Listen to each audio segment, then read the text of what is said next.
আমরা হুট করে চেয়ে ফেলি, আমরা তো প্রবাসীদেরকে টাকার মেশিন মনে করি, শুধু অর্ডার দিব বিদেশ থেকে চলে আসবে।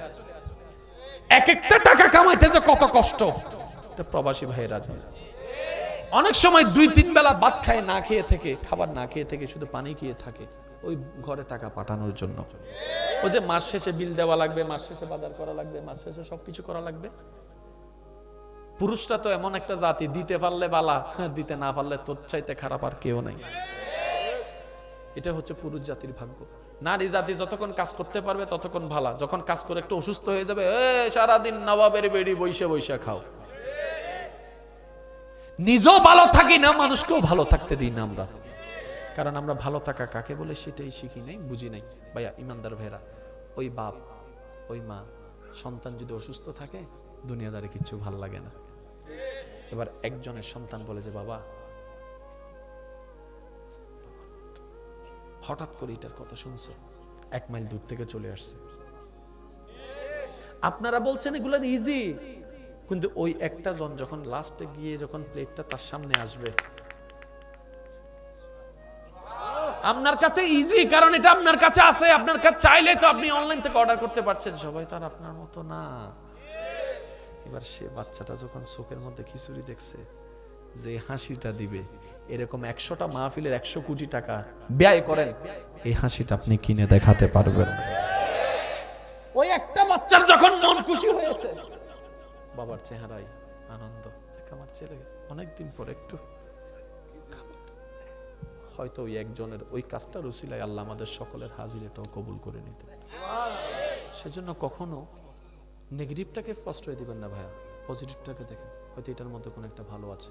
যেমন আপনি জানেন, একা নামাজ পড়লেও হয়ে যায়, অফিসে নামাজ পড়লে হয়ে যায়, দোকানে নামাজ পড়লে হয়ে যায়, কিন্তু আলেম ওলামা বারবার আমাদেরকে তাগিদ দেয় জামাতে নামাজ পড়ার চেষ্টা করো। মসজিদে যদি আসতে না পারো, যেখানে আছো 4-5 জন মিলে জামাতে পড়ো। কেন? জামাতে সওয়াব বেশি, সবাই জানি। শুধু এতটুকুই নয়, এই জামাতে নামাজ পড়া একটা বড় ফায়দা কি জানেন? যতজন নামাজি নামাজ পড়েছে তার মধ্যে যদি কোনো বান্দার কোনো একটি আমল আল্লাহর দরবারে পছন্দ হয়ে যায়, ওই বান্দার আমল কবুল হওয়ার কারণে বাকিদের নামাজও আল্লাহ কবুল করে নেয়। সেজন্য সবসময় পজিটিভ থিঙ্কিং করবেন। দোষ ধরার জন্য মানুষ অনেক আছে, আপনি না হয় প্রশংসাকারী হয়ে যান। না মানার জন্য অনেক মানুষ আছে, আপনি না হয় তুলনেওয়ালা হয়ে যান। অপমান করার মানুষ অনেক আছে, আপনি না হয় সম্মানদাতা হয়ে যান। উল্টাটা করেন না।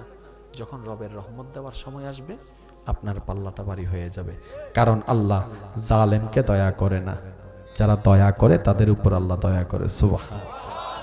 যত ব্যস্ততা থাকেন, এটা আমার একটা অনুরোধ, আমাকে যে কয়েকজন ভালোবাসেন একটু হাত তুলে দেখান তো, যারা ভালোবাসেন।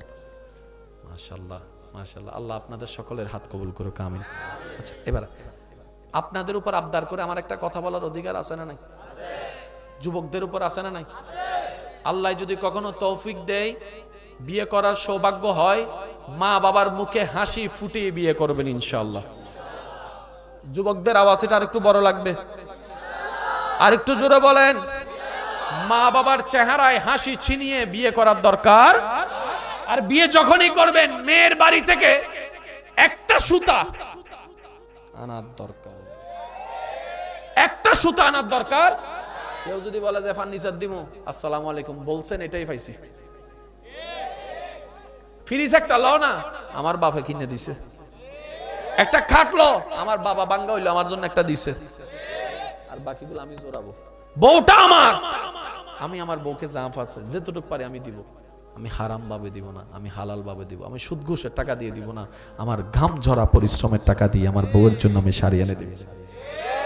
অন্যের বউকে 3000 টাকা দিয়ে শাড়ি কিনেছে, যে 3000 টাকায় সুদ ঘুষের টাকা ছিল। আর আপনি রিক্সা চালায় একটা আনেন না 300 টাকা দিয়ে শাড়ি, আপনার বউ বলবে যে দেখ আমার শাড়ি এটা। একজনে কবে 300 টাকার শাড়ি নিয়ে তুই বাহাদুরি করস, এই দেখ আমার কাছে 3 লক্ষ টাকার শাড়ি। তখন আপনার বউ মাথা উঁচু করে বলবে, ভালো করে শুঙ্গা দেখো, তোমার শাড়ির ভিতর থেকে হারামের গন্ধ আসতেছে। আর এটা 300 টাকার হলো, শুঙ্গা দেখো এখানে হালালের সুগরান আসতেছে, যেটা আমার স্বামীর রক্তের টাকা দিয়ে হলো। মাথা উঁচু করে বলতে কথা বলতে পারবে। আল্লাহ আমাদের সবাইকে বুঝার তৌফিক দান করুক। আল্লাহ আমাদের সবাইকে 5 ওয়াক্ত নামাজ আদায় করার তৌফিক দান করুক। মুরব্বীদেরকে সম্মান করার, ছোটদেরকে স্নেহ করার আল্লাহ তৌফিক দান করুক, আমিন।